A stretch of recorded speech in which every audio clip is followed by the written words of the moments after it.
Hello world, Jennifer here. This is going to be a video about my log splitter and the engine saga that's gone on with the log splitter. The log splitter originally belonged to my stepson. He's left it with me because he no longer burns wood. So I've been using it to split some firewood to sell for myself to make a little extra money on the side. The Briggs & Stratton engine that was on it got old, and I think it just kind of plainly worn out.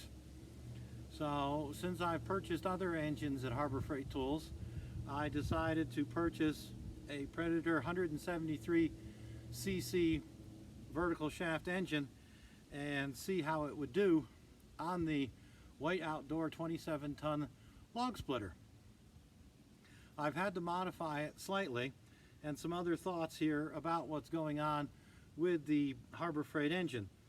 Since it was originally made and designed to go on a lawnmower, I've had to do some things to convert it over to run on a log splitter.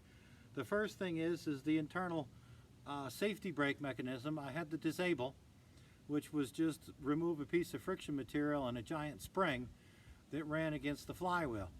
That was pretty easy to disassemble. The off switch was connected with that, so the little lever that grounds out the magneto, I put a different little light spring on it so I can just reach over the side of the motor, push the little lever that was the brake mechanism, and shut it off.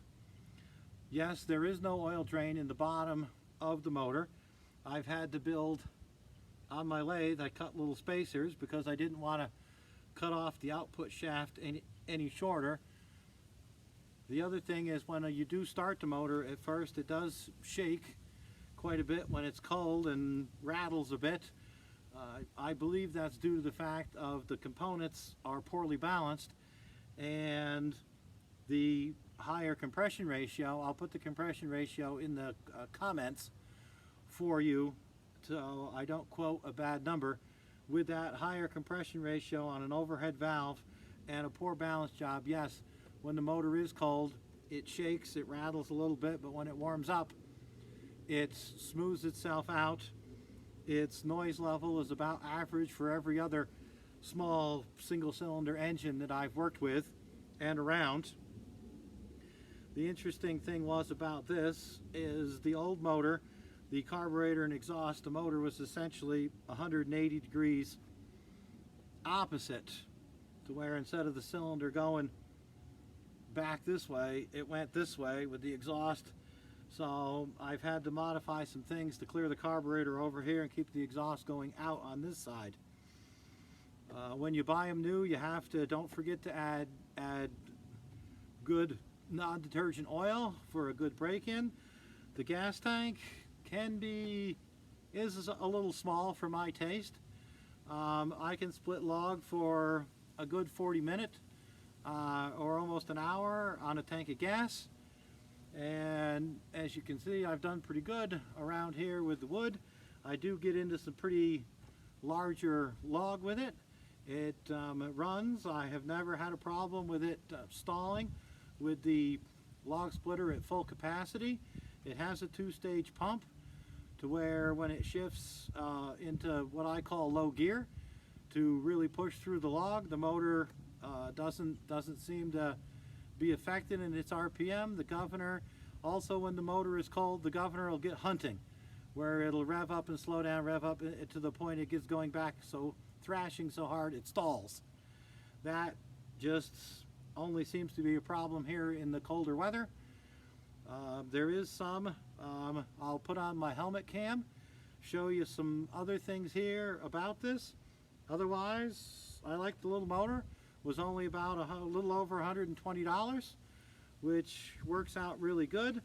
The old motor on here was supposedly 6.5 horse, where this, according to the paperwork, was, I think they quoted 5.5. It still drives the log splitter very well without much trouble at all. It does. You have to kind of work sometimes depending on how cold it is and how cold your hydraulic fluid is. It does not have a choke. It has a primer bulb. I actually like that better on smaller engines than a choke, because it kind of makes things a little simpler. You give it to 2 squirts with the primer bulb pull. It'll usually start on the first or second pull. After you've given it a little primer bulb, you can overdo with the primer bulb and flood it out. So that's why, hence, it's just usually 2 squeezes on the primer bulb, and it'll fire up for you. I always make sure to check my oil level, and that's because I think it has a low oil sensor in it. It'll shut down or won't start if your oil does become low. You don't have to, of course, worry about it leaking out the bottom with no drain out the bottom. The bolt pattern is a 8-inch circle. The bolt placement on that 8-inch circle I find a little odd, where one of the bolts, actually the way the case turned out is they put a threaded hole up into the case instead of a through hole like I would have liked all the way around, where I could put a bolt all the way through it, all the way around on a nice more square pattern. But I guess lawnmower manufacturers kind of sometimes have an odd placement of bolts according to the shape of the lower case of the engine. The plastic cover on top here is just kind of like a rain shield or something. It has a metal heat shield and to direct the air off the flywheel across the head, and the cylinder sleeve. It seems to cool itself okay. I've never had a problem so far with it overheating or anything else like that. Just kind of running along at one governed speed. So, all right, let's get the helmet cam going and fire it up. Okay. All right, let's see here. 2 squeezes on the primer bulb.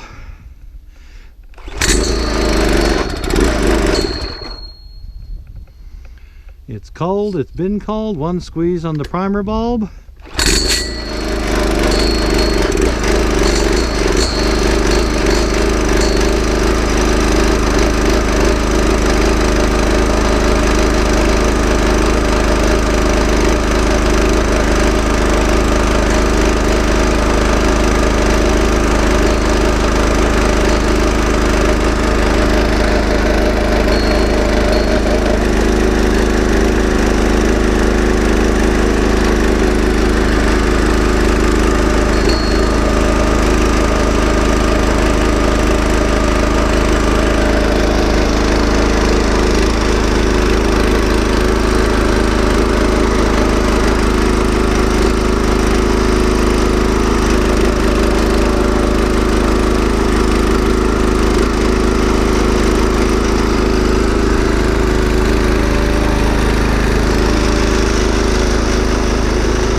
And that's it.